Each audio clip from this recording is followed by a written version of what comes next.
Hi, I'm Jill Wolcott of Jill Wolcott Knits. Welcome to Taming Techniques. These are short videos I do to show you how I do techniques that I use in my patterns. So watch, practice, and then do it yourself.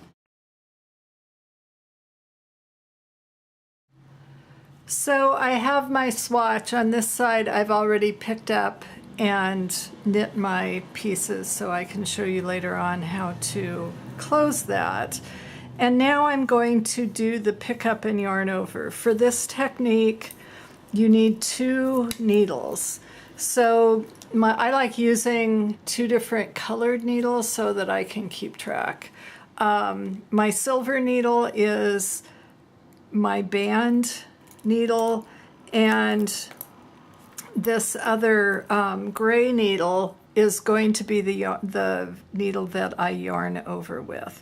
Now, I know from past experience that I tend to do this too loosely.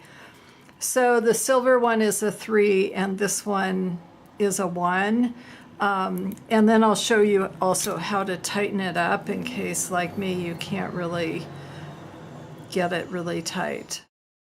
The instructions say to put a slip knot onto the yarn over needle. So that's our gray needle. So I've put that on there, and then I'm going to, you really need 3 hands for this. I'm going to pick up a stitch and yarn over the second needle.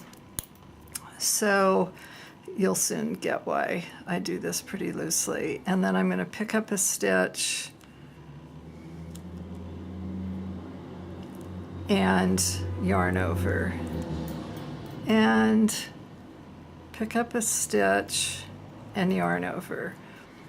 So you can see that it's forcing the fabric. I'm going to skip a stitch on my swatch, pick up, yarn over.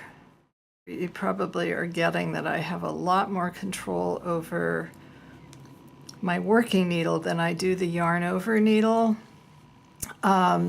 And I've practiced this a lot, so you may want to practice it before you try it.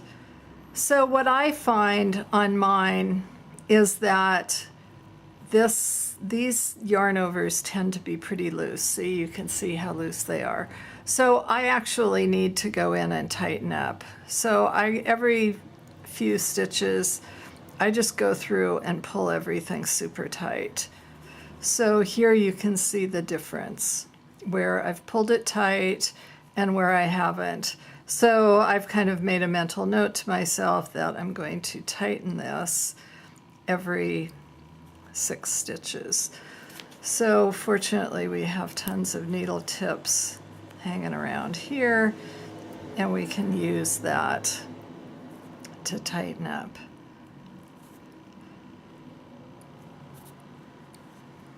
So you just proceed.